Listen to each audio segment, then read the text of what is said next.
Hello, everyone. Welcome to Mindalia TV. My name is Paola, and today we have thousands of people around the world watching us live and watching the interviews and talks organized by MindaliaTV.com. In this occasion, we have entrepreneur, CEO, consultant, and president of Wisdom for Kids, Angel Ribeau, conducting an interview to Tamara Green and David Dachinger titled Mind, Body, Tools. Tamara Green and David Dachinger, who are a married couple and co-founders of Loving Meditations and authors of the best-selling book, Live Calm with Cancer and Beyond. David is a Grammy-nominated composer, fire lieutenant, and stage 4 cancer survivor. Tamara is a psychotherapist, dating and relationship coach, and meditation facilitator. Before we start, I would like to remind everyone that if you would like to help the world through Mindalia, there are a few things that you can do. One of them is to subscribe to our channel, Mindalia TV. Another one is to give us a like or you leave a positive comment down below this video. Please know that with these actions, you're helping us reach even more people just like you around the world who can benefit from the content that we share in our channel. Also, to allow your live interaction, please remember there is a chat on the side of your screen. You can use it to ask questions to our guests who will kindly answer them by the end of the interview. To do so, please write the word questions in caps, followed by the place where you're watching us, followed by the question that you will actually want to ask. It is time now to welcome Angel Ribeau, Tamara Green, and David Dachinger. Thank you all so much for being with us today. Thank you very much, Paola, and thank you very, very, very much, David and Tamara, for being with us tonight. We are so thrilled and so blessed to have you. We are thrilled to be here, Angel. Yes, absolutely. Thank you. You know, to start, obviously, cancer is something which is so present in our world today. It's like everywhere. You really can't escape. I mean, kids in the school, they already know what cancer is, so it's everywhere. So, according to your experience, what does that represent in the life of a human being today, the word cancer? Really, a lot of different aspects come up, but the word cancer has got a lot of energy to it and a lot of dark energy because people hear the word and it automatically creates the assumption that there's death or that there's really a bad outcome.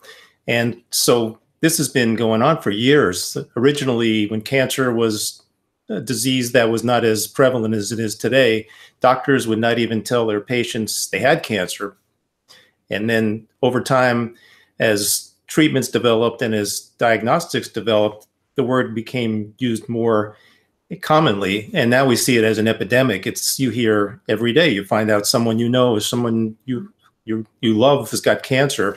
It's completely out of control in a sense. So we were affected by it directly. When I got the diagnosis of stage 4 cancer, I was so overwhelmed that I was literally numb. I was not receiving information from the doctor. So there's so much energy, there's a lot attached to it. And in fact, it's not necessarily a death sentence, and it's not necessarily the most horrible thing in the world. There's amazing treatments out there, and there's amazing possibilities. And some of them have to do with how do you handle your mind and how do you handle your body when cancer is involved? Exactly. So that's a very interesting point. So let's say, you know, someone's unfortunately, you know, gets to know someone else that is diagnosed with cancer. So what's that best favor that we can do to that person when we know that he or she has been diagnosed? What's the best thing we can say, we can think, we can wish, we can do? Are you talking about when you're talking directly to that person? Yes, yes. Okay. So someone tells us, I just was diagnosed with cancer. What's the best thing we can do, say, think, you know, with that person to that person? Oh my goodness, how can I be of service to you right now? In any way, just let me know. How can I help in any way? That's usually the best. A lot of times people have the this knee-jerk reaction of wanting to offer their advice or help, or maybe you should try this, or maybe you should try that. But if you ask, how can I be of service to you, or how can I be helpful to you or your family, please let me know. And then you may want to ask them again and again throughout the course, because some people really do have trouble asking or even receiving the help. And being in that, go ahead, David. Excuse me. I was going to add to that. People want to help naturally. When they hear some really incredible news like that, people show up and they want to do whatever they can to support you. And that's wonderful. We had that happen in our case. And sometimes that help is really not useful, because when my treatment, it got so bad I couldn't eat, but people naturally bring food to you. So I was seeing amazing food come in my house, and it just wasn't helpful to me directly. But the most amazing support I got from friends was just them being there with me in that moment and just sharing some time, just being present with me. That was far and away the most valuable gift that I got. Exactly, because if I put myself on this, on the shoes of that person that has just been diagnosed, even if you came to me, you were very good friends of mine, and you came to me offering your help, I would be in shock. I would be really literally in shock. How can that happen to me? How is that possible? Regardless of my, eating habits, of my workout habits, whatever it is, I would be in shock. So, okay, so some people start offering me maybe some remedies, some ways of dealing with it, and some help. Oh my God, but I am overwhelmed. Is it accurate to think and to say that maybe the first help that you need is related to your mind? Could we say that, or not necessarily? Well, that's absolutely where you have to start, because there's an overwhelm in information, there's an overwhelm in emotion, there's an overwhelm in what I felt was I had been super healthy. I was the poster child for good nutrition and working out every day. And here I was, my body betrayed me, like, how do I handle this? It was like a failure. And so that's the moment when you have the opportunity to shift, because we can easily go into the mode of victim, easily go into the mode of feeling sorry, and this is the worst thing that's ever happened to me.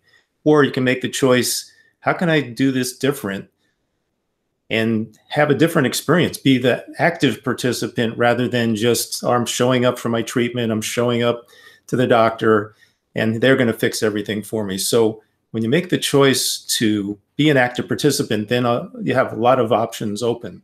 And that could be being mindful, it could be meditation.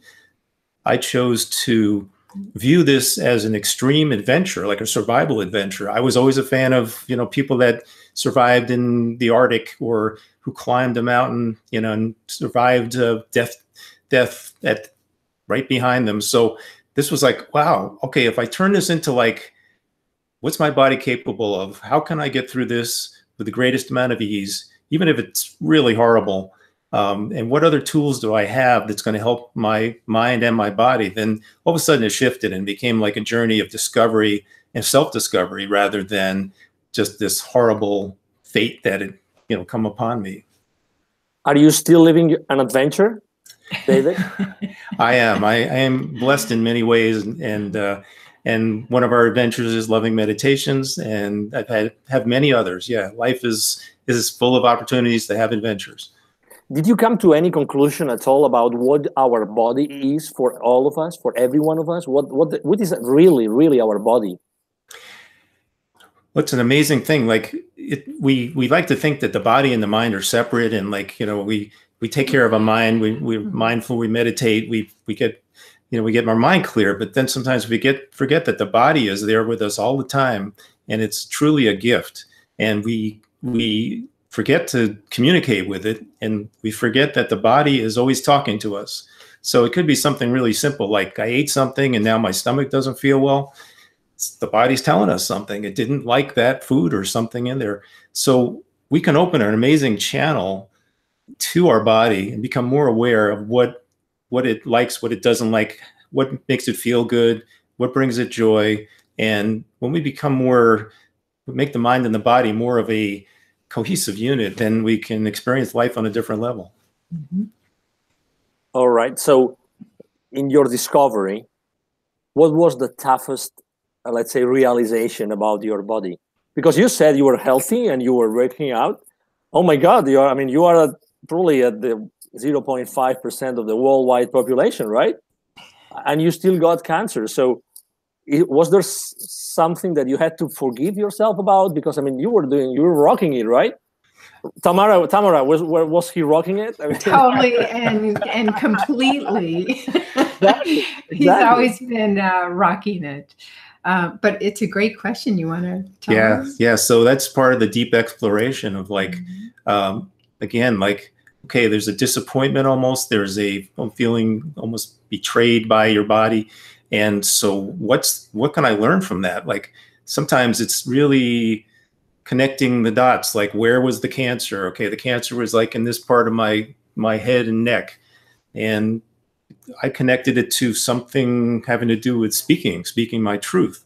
And so on some level, if we create our lives and if we create our reality, if we create our health, how did I create this cancer? And so my exploration took me to, okay, what was I not saying that I needed to say? And how could I change that? And this was part of like the deep self work that I did because of the opportunity I had with this disease. And if I can add something, you know, David has always been a very private person. And what I'm very blown away by, I've never told you this. It's going to be the first time he's going to hear this. What I'm very blown away. Secrets. We love secrets in Mindalia. Awesome. No, it's an exclusive. Right. We're telling them all right now. What I've been very blown away by ever since David has been or was diagnosed with cancer is that he has been very open to sharing what his experience has been. And that's just really been an amazing thing for me as his wife to see him really open up and not that he was secretive, but very private and really open up about things that he in the past before cancer would not have shared and opened up about. Do you feel like when you're diagnosed with cancer, do you feel like you have something inside of you that doesn't belong to you? You know, in a way, you can look at it that way. And I did, but I particularly treated it like it was this alien. And during a radiation treatment, which I had every day for 7 weeks, I figured, well, I'm here laying on this table. I can't move, but and this alien thing's inside of me. Let me just visualize that the radiation is a laser shooting the bad cells and busting them up, you know. And so whether or not that had any effect, I don't know, but it was kind of fun to take that approach where, again, being an active participant, a lot of this treatment, you can't do much. You're either on a radiation table or you're tied to an IV and don't feel well enough to do much. So those are the times I figured I got all this downtime. Let me do something positive for myself since I'm here, and this is a perfect time to work on it. And with time, what's the conclusion that you have come to? So what do you think that cancer cells are really? I would say that we're constantly creating health or disease. And if we look at cancer as disease, then there's something off in the force, as they would say in Star Wars, you know, like there's a disturbance in the force. And so somehow, whatever it is, it could be an external factor. In my case, as a firefighter, there's a huge incidence of cancer, way above what the regular population experiences, because we're exposed to toxins. And for a long time, we didn't really take measures to remove those toxins from our gear and from our bodies. So I came up with a list of all these things that could have caused it. But energetically, if we believe that we are energy and we are, all of what's around us is energy on some level, I thought of it as a disturbance in the force and that something had to be cleared. Mm-hmm. Cancerous thoughts, cancerous beliefs, right? The ones that you may not even be aware of. They're just completely buried in your subconscious. So you decided to go down the path of, let's say, the traditional treatments. Could we call it like this? Absolutely. Yes. Okay. That was a conscious decision that I might not even make the same decision today, but at the time, it's one that I felt was the right one. At the same time, as I said, I think there's other things out there you can use in conjunction with modern medicine. And today there's a huge growth of what's called integrative medicine, which brings in stuff like yoga, meditation, Reiki, healing touch, into the hospitals even, where the patients can choose to have this as part of their treatment.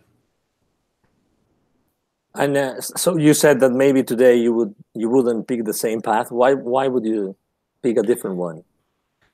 I've learned more about some of the options out there. I think also once you've exposed your body to some of this stuff like chemotherapy and radiation, that I'm hoping my body is resilient, that it doesn't come back and be a problem down the road. But it's pretty extreme stuff, and I'm not really sure that it's a good idea for me to do it a second time. So I would investigate other possibilities before I made the choice. I think there's enough out there to look at closely and then weigh the advantages and disadvantages. What was the role of both self-love and Tamara's love in your healing? Well, that's a great question, because her love was phenomenally important. There's no way to describe what it was like to go through this as a couple, but to have someone there who was with me 1,000% every step of the way was incredibly healing, incredibly supportive. And it transformed our marriage too, since we went through that together. And in terms of self-love, you really, again, it's an opportunity to go deep and do some deep work if you choose to use it that way, where you've hit the bottom. I felt like I hit the bottom physically and spiritually and mentally, and it was time to get busy living or get busy dying. So at that point, I chose to get busy living. And as I did, I reached out to people I knew in healers, and we turned to some of our meditation and mindful tools. And that's where the deep work started to happen. And I used the rest of the cancer journey to keep on that path. How did your entire environment change, besides your relationship and your lives? How did your entire environment change? Because, I've witnessed myself some cases, and I've seen the entire families, completely changing. Unfortunately, not with very good, ending, unfortunately, but it affects an entire group of people. It's not only, the person who is affected directly, but, a whole group of people. I'm talking about relatives, co-workers, friends, right? How did that change after you were able to recover from cancer? I'm going to actually answer that one. So I'm a psychotherapist, and I run a caregiver and family support group every week for a cancer support organization. And what I've noticed is, I'm going to speak more about not so much the patient. David can talk about that part of it, but I'm going to talk about what happens to the family and the caregivers. And I've noticed that there's basically two different routes that people take. One is as the family member and the caregiver, they can see this as the most tragic, awful thing that's happening to them. And there's so many people out there in the world that really hate change. And the thing it scares the, daylights out of them. And this, of course, we all know that there's nothing in this world that's just not constantly changing. Change is happening all the time. But the biggest amount of stress that I've noticed as a psychotherapist is people coming to me and talking about this change that's coming. So that's one kind of person, or, the family members or caregivers that go down this route of, huge amount of stress and anxiety. Then there's the other kind who really, like David was talking about, this is an opportunity for self-discovery. they too actually see this as a time for self-discovery. And, this is my journey too, as the family member, as the caregiver. And, what am I learning from this? What's my personal growth or even spiritual growth that I'm getting from this? That's certainly the path that I took. And that's not to say that I didn't have my moments of stress, because I certainly did, and sleepless nights and worry. At the same time David was diagnosed, the same week when David was diagnosed with stage 4 cancer, our son, at the time he was 13, was diagnosed with Lyme disease. So my 2 guys in my family, our daughter was already off to college. My 2 guys were very sick, and I was the only one taking care of them at home. So I, knowing that there's no accident in life, we're all, we're here to go through each, phase of our life as a, personal growth and spiritual growth. And this was yet another level for me. So it was it was such a beautiful experience. It was the most scary experience, but the most beautiful at the same time, in terms of the level of love and caring that I didn't even know I was capable of at that time.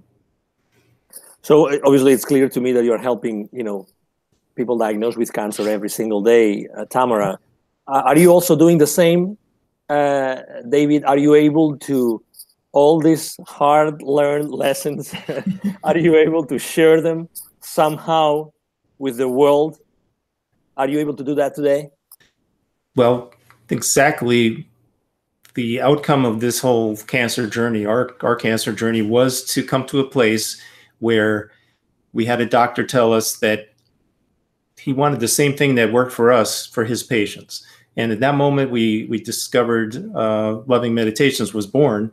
And so my mission, born out of my cancer journey, is to pay it forward and to be of service to the cancer community, the cancer patients, caregivers, and survivors.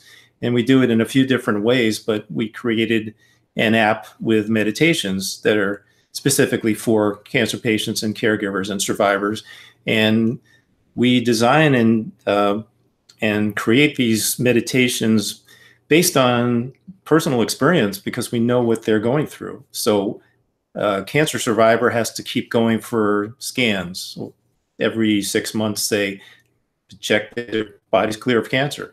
And we all have like scanxiety, which is an anxiety that, oh my God, what's going to come up out of this scan? Am I really clear? Is it coming back?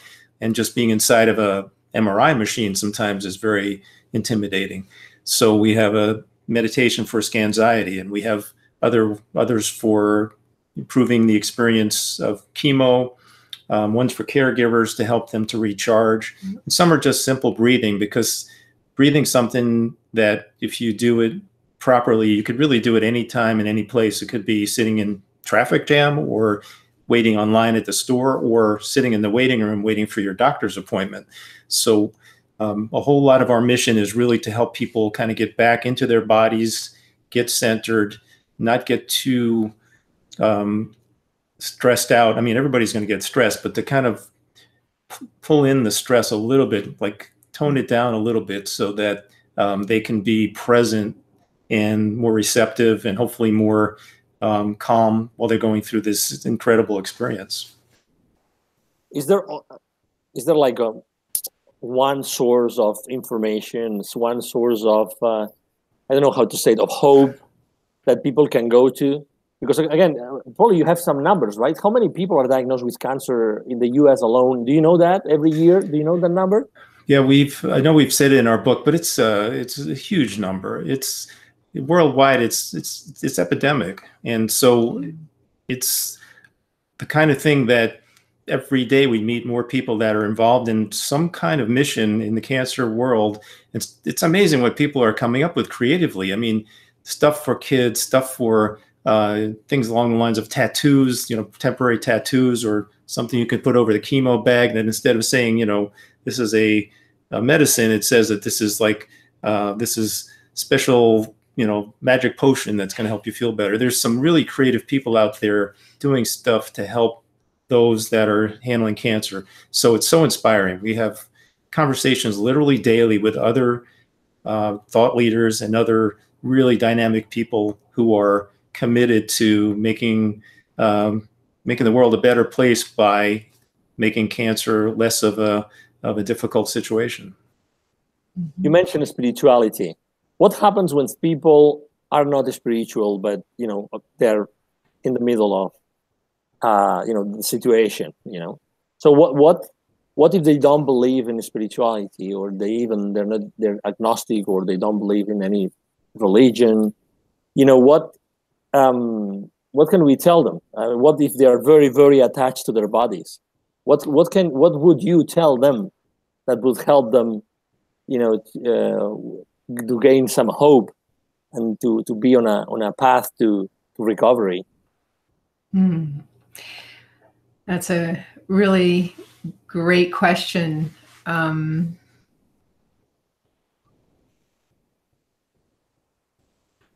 you have any idea? Sure. Yeah. I thought you were going in a different direction, and I had an answer for that. But there's a number of different ways that people can get present, and some of that could be prayer. It doesn't have to be prayer. Some people get it through a mantra. Some people get it by spending time in nature. There's like so many different paths, and all roads lead home. So if one's not necessarily religious or spiritual, that doesn't mean that you can't do certain exercises. Well, here's a great example. This is not religious really in any way, shape, or form, but one of our things that we did every day during cancer was to go for a gratitude walk. Now, the key thing is we tend to get very negative. We can focus on what's wrong. We can focus on how poorly life is treating us. And what we did was to take this walk every day and trade off phrases of what we were grateful for to shift our focus to something positive. So there's a lot of tools out there that have no, they're not woo-woo per se, not spiritual per se, but are very easy to use and very effective. And I do want to add, if it's okay, that, we've heard people tell us that meditation means even something spiritual or religious. And in terms of how we don't believe that meditation is, if you can take in a breath, you are meditating. If you can focus on your body, drop out of your mind and into your body, you are in a meditative state. If you can focus on, the leaf or the flower that you're, looking at, or, a bird in nature, you are in a meditative state. So it's not spiritual or religious. It is kind of our natural state is to be, how we were born into this world. It's basically a meditative state. It's a state of presence. What's the number? You mentioned you went let's say the traditional medicine path. What's the number one support that you think you get from that path? Because it's the path that most of the people go down to. So what's the number one strength that path gave you, David? It's got a certain track record. Really, every cancer type is different, and every treatment is different, and the outcomes are different. So it's difficult to speak across the board in general terms about cancer and cancer treatment. But I would say that we live in New York, where we have access to really good hospitals. And so I'd say if I was, no matter where I lived, if I had that kind of diagnosis, I would do whatever it takes to make myself accessible to the best healthcare possible. And so they do amazing things with modern technology and modern cancer treatments. There's doctors we're meeting every day now that are doing incredible Star Trek technology with diagnostics, and now there's blood tests available that can tell if you have any form of cancer in your body. So it's every day there's a new development scientifically and technologically that offers us new exciting possibilities. And so I think, it's getting better over time. It's always improving. Excellent. Fantastic. I mean, I would definitely like to please ask you if you could share how can people find you? Where? How? Easily. How can they reach out to you? Absolutely. Well, our website is lovingmeditations.com, and we are on Twitter, Facebook, and our email address is info@lovingmeditations.com. All right. Excellent. Thank you. So we're going to go to the questions with your permission. For question number one, what are the spiritual or psychological reasons why we get cancer according to you? I will answer that Go for one. Okay. It's a different, there's no cookie cutter answer here. There's no answer. The same answer would be different for other different people. Sometimes our body is letting us know, like what I mentioned before, the cancerous thoughts or beliefs that we have or that we soaked up from, the environment that we grew up with, or even other people. There's nothing in this world that's not energy. We're all energy, and we're all exchanging energy constantly, right?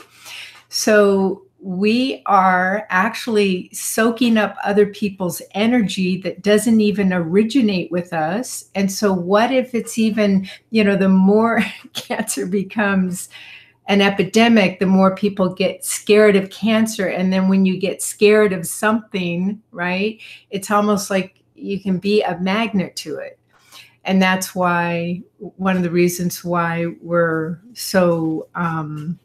such a proponent of mindfulness, because it puts you in the state of presence. And if you're in the state of presence, you're not in fear. So that could be kind of one answer to that question. I guess I'll stop there. I think if I keep going, I'll get a little too woo-woo for the audience. It's up to you. It's up to you. You decide where you want to stop. So for us, it's everything is fine. You sure? Okay. Yeah, absolutely. I'll say one more thing. Absolutely. So, I strongly believe, or we strongly believe, that we do have one life after another, and we're just on this personal growth and spiritual, evolvement through each life.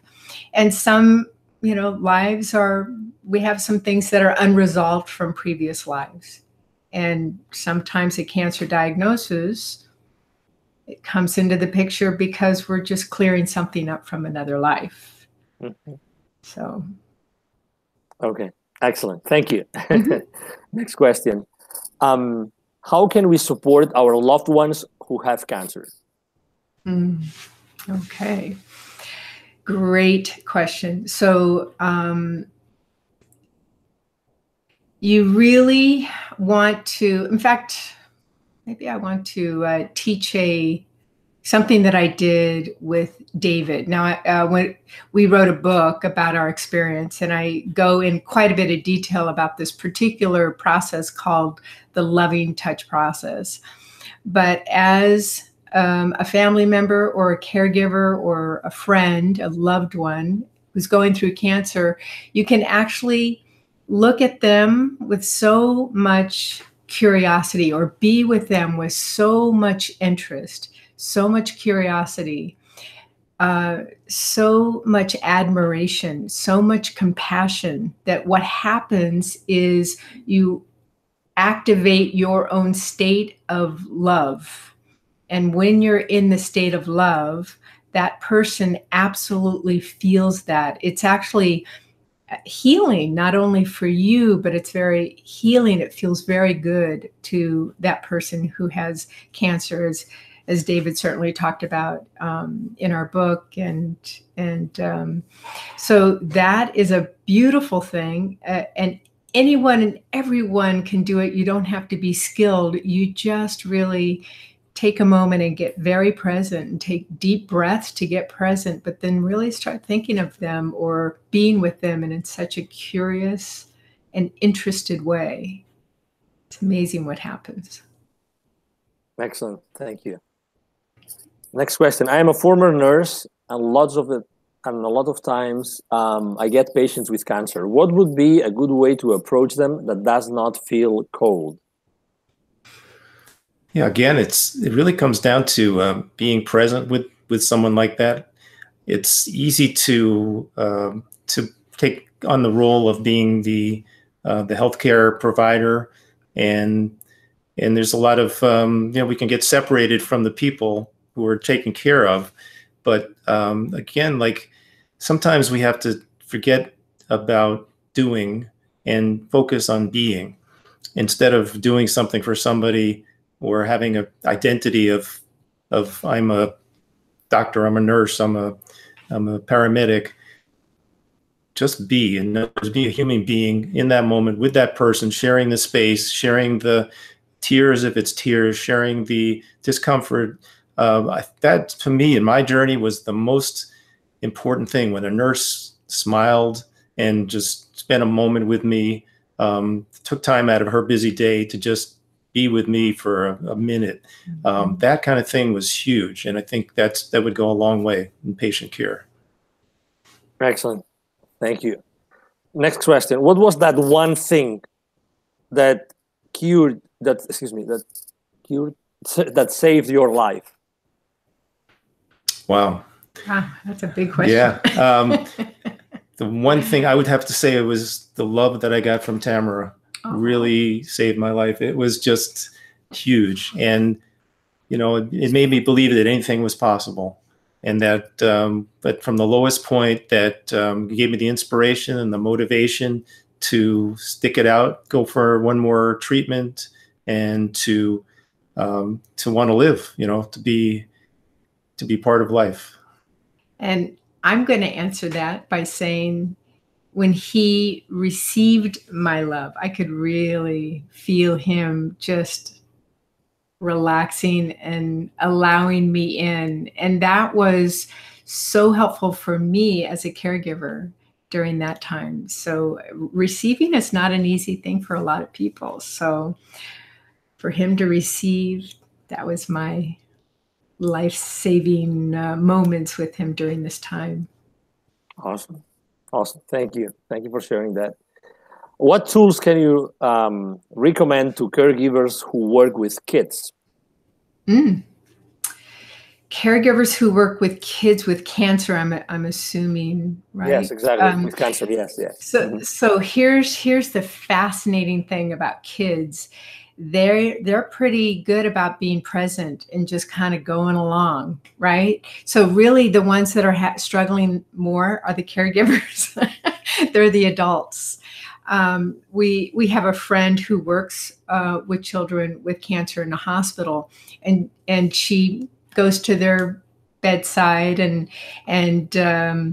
actually she's on our app. She speaks Spanish, and she translated a couple of our meditations on our app for us.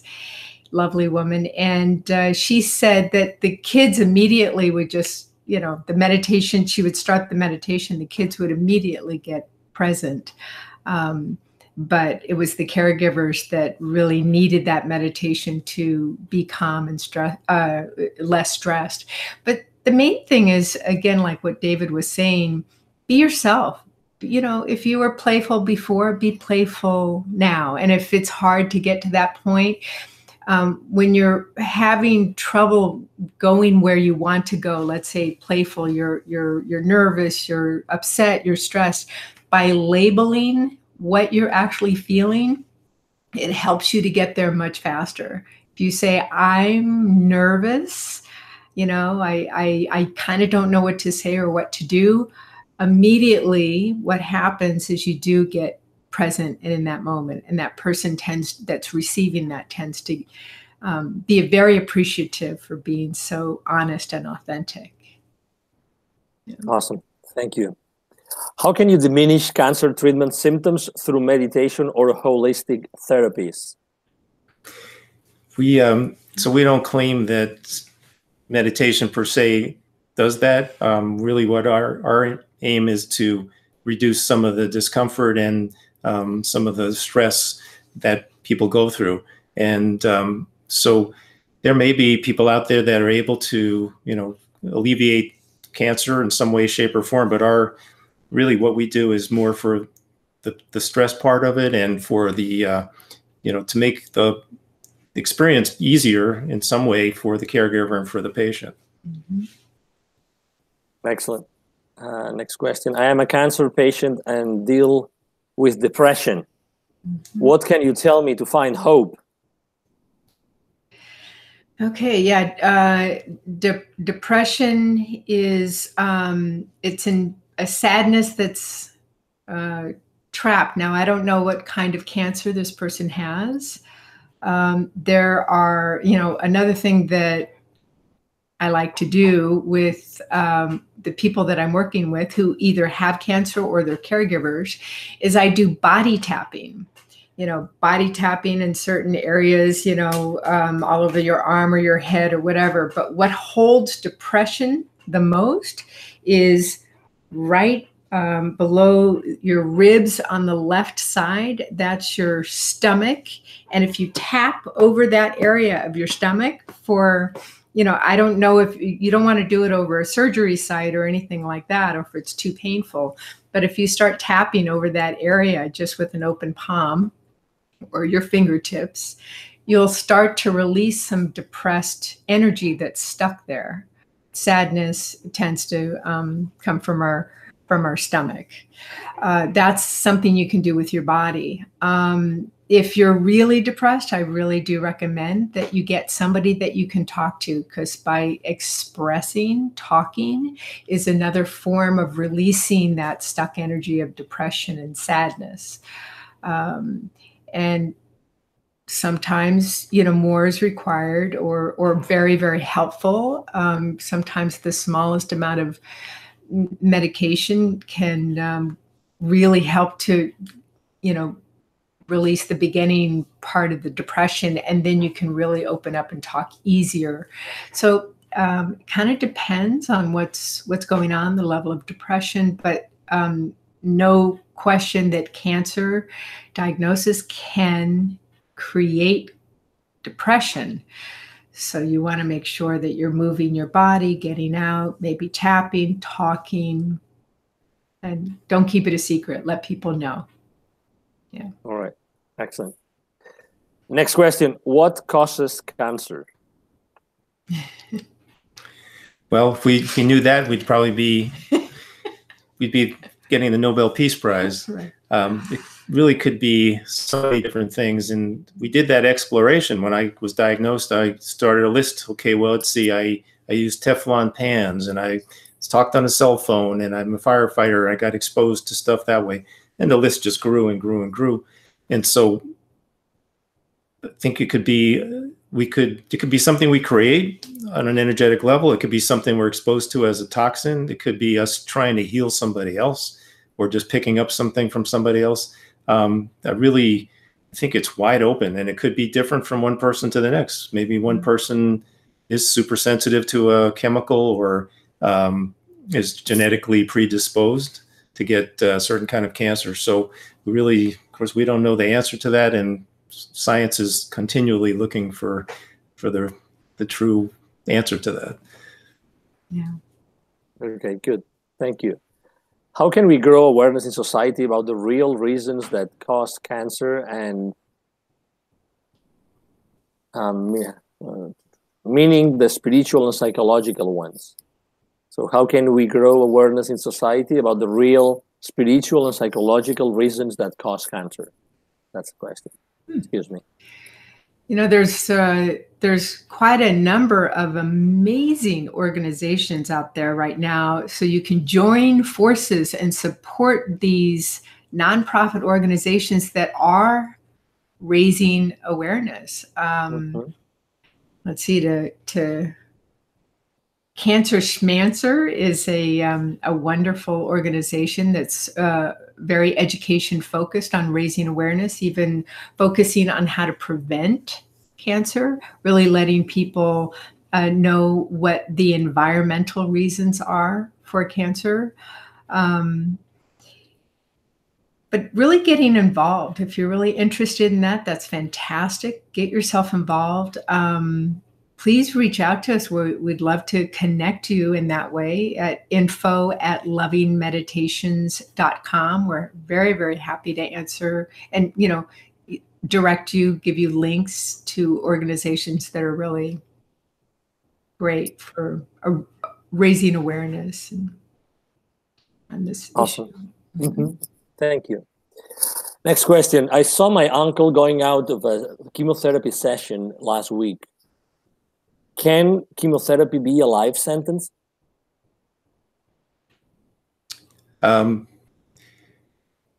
Again, it depends on the kind of cancer and the kind of treatment. Every cancer is different. Every person responds differently to treatments. So anything's possible. People make miraculous recoveries from incurable cancers, and we could sometimes attribute that to treatment, or we could attribute it to something else. I think the key thing is to not make an assumption or a judgment or a conclusion about any one thing or any one person, to keep your mind open to possibility. Because if you love your uncle and you want to kind of contribute in some way to his journey, I think the more that we keep open to possibility of people not following the same path. In other words, not every outcome is not the same. Every person is individual. So I would say, look at that person as an individual, and don't assume that his cancer or his treatment is going to lead to a particular outcome. Just be open and be loving and supportive, and keep open to all possibilities. Excellent. Thank you. Next question. Which do you think are the main metaphysical reasons that cause cancer? What do you think about cancer in very young children? It's kind of what I was saying before. There's no one answer to that. It could be a number of things.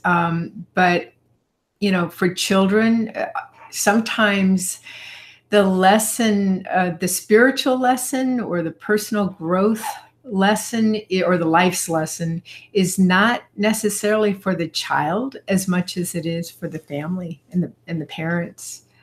It's what, the soul has chosen to experience, on all fronts, the child, the parents, the family members. So it's kind of hard to answer that any other way. Yeah, absolutely. Thank you. Next question. I believe some old souls choose to experience this illness to spiritually grow. Would you agree with this statement? I think if you believe that that's the way that life exists on different levels, absolutely, you could. I think the thing is, you go through an experience like this, and I personally looked at it like there's got to be more to it than I'm just having this disease.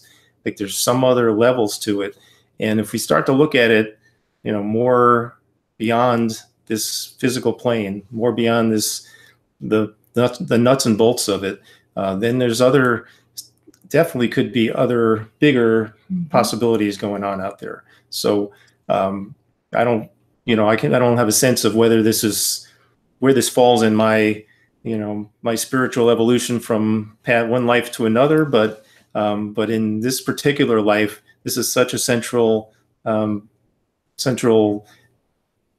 life experience that so many other things have changed around it, and it didn't just affect me. It affected family, it affected friends, affected people I work with, and now it's having the effect out there in the world because we've changed the focus to how can we use this to create something positive out there. So the cancer in itself is one thing, but then there's more of like a global, almost like a universal aspect to it that's much wider and can be much wider than just the simple having the disease, the simple experience. And if I can add to that a little bit, David had stage 4 cancer, and we, through a friend of a friend, we know somebody who died of the exact same cancer that he had. And David ended up not only surviving, but after 5 years, he's considered cured. So you're almost there to get that cure. So what David did, just to be clear, what David did was not only the traditional medicine route, chemo, radiation, and major surgery, but he also decided, he made some choices about how he was going to view this. This is going to be an amazing, I don't know if amazing, if you would use the word amazing, but he was choosing to use this as a real opportunity for growth. And he reached out. He did his meditation practice. We did our gratitude practice together. He did reach out for alternative type healing, yoga and Chinese medicine and different things. So all of that combined really worked quite well for David and for myself too, because, I was there supporting him all the way and doing my meditation practice as well. So. Excellent. How can we listen to our body, and what is cancer telling us then? Yeah, it's a great question. This is almost like a practice that we have to develop. We are, sometimes it's really helpful to quiet the mind, because when we quiet the mind, then all of a sudden we can hear the body speaking to us, or we can have a exercise where we become more aware of our body. We're actually working on a meditation right now, which is a body awareness meditation. And it's a simple technique where we quiet the mind, we get calmed and present, and then we start to just put our attention on different parts of the body, and we become aware of what's going on there. And so we've definitely talked with some people who can correlate where the cancer is, where some aspect of the body or some aspect of their life that's not energetically not in a good place. I don't feel like I'm an expert in that, but in my own particular case, when I explored it, like I said, it brought me to something was going on in my mouth area, and I connected that with sharing my truth and speaking and being open. So it's really important, and this is where the mind-body comes back, is to listen to the body. We can actually ask our bodies whether it wants to, say, drink a cup of coffee, or if it wants to eat a particular food, just by simply standing there and giving it the opportunity to kind of lean forward or back away from that food that we're thinking of having. We've tried it. It's kind of interesting, but the body knows what it wants. And so we can, if we deepen that exploration, we can really get to a point where it doesn't take a disease or getting hammered over the head. Well, it'll wake up, this is not working for me, where we can really tune into what our body likes and doesn't like. That's fascinating. I mean, can you teach that? Can you actually, do you know how to do it? Literally? Yes. Okay. Do you want me to share it right now? Oh, yeah. Why not? Yeah, absolutely. I'm fascinated about this. So yeah. David and I do this every day. And in fact, just today, I didn't tell David this. I was buying a vitamin, and I didn't know which brand to get. So I asked my body. So I took each vitamin off, and I said, body, do you want me to take this? And my body went backwards, like, no. I picked another one up. Body, do you want this? And I moved forward, and that was a yes. Now, that being said, that's how easy it is. The more you practice it, the more you override your mind and really, listen to your body. You may want to take a couple of deep breaths to get into your body first before you ask the question. But the more you do it, you're really able to hone in on the skill even more.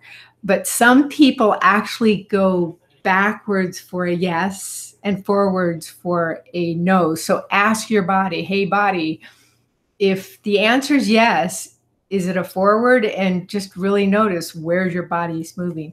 If you're moving side to side, just keep asking more questions until you get a more definite yes or no answer. Beautiful. Thank you. Yep. Thank you. Next question. Do you agree with people who say that cancer is nothing but an illness of wounded love? I don't think that's the only thing that it is, but it certainly can be. Yeah, absolutely. Next question. Can unchanneled anger give you cancer? I think it's possible. Sure. Again, anger is very powerful energy, and it's what we do with our energies that can affect our health. So I think it could be. I mean, I wouldn't know definitively, and maybe none of us will know for sure. But anything like that can probably have a negative effect on your health, not only cancer, but other things like hypertension, heart disease. There's so many different things that anger, not having the release of anger will can become a problem. Yeah, anger is just a normal human emotion. We all have anger, but it's when you're angry, you're still angry 2 minutes later, 4 minutes later, 2 hours later. It's that stuck anger that really starts to wreak havoc on our bodies. So again, go ahead and use your body to release anger. There's two ways to release anger: by tapping right in the middle, right on the bone, the sternum.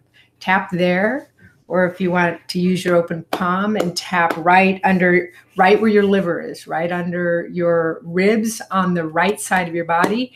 Go ahead, tap there for about 50, 100 times, and you'll start to release stuck anger. Wow, interesting. Mm-hmm. What mind habits should we avoid or work through to prevent cancer? Can I answer that one? Sure. Mind habits. I just want to make sure I understood the question. Mind habits, yes. Mind habits, yes. Don't believe what you're thinking. Just don't believe it. Don't take it serious. Don't believe it. So a question I love to ask myself when I notice myself, it's having a hard time shutting down the mind, we never really well, maybe we do. It's really hard to shut down the mind, but we can actually notice what the mind is doing and saying. And so sometimes I'll say to myself, okay, what am I making so important, so vital, that if I didn't make it so important or so vital, would actually give me some peace right now? And then I usually end up laughing at myself for how seriously I was just taking something in my mind. Excellent. Well, that was the last question. Again, I think I would love you to remind everybody on Mindalia TV where we can find you, where they can find you, if they can write to you, if they can ask you questions. I know there's a ton of people right now being diagnosed and that have been diagnosed with cancer. So that's definitely a trouble situation for them. But where can we find you again? Sure. Our website is lovingmeditations.com, and we're on Twitter, Facebook, and our email address, if you'd like to email us directly, is info@lovingmeditations.com. Nice and easy. Well, it's been, really, it's been a blessing to have you here. I perceive this beautiful energy since the very beginning, even before we started the interview. It's a real pleasure to spend time with you.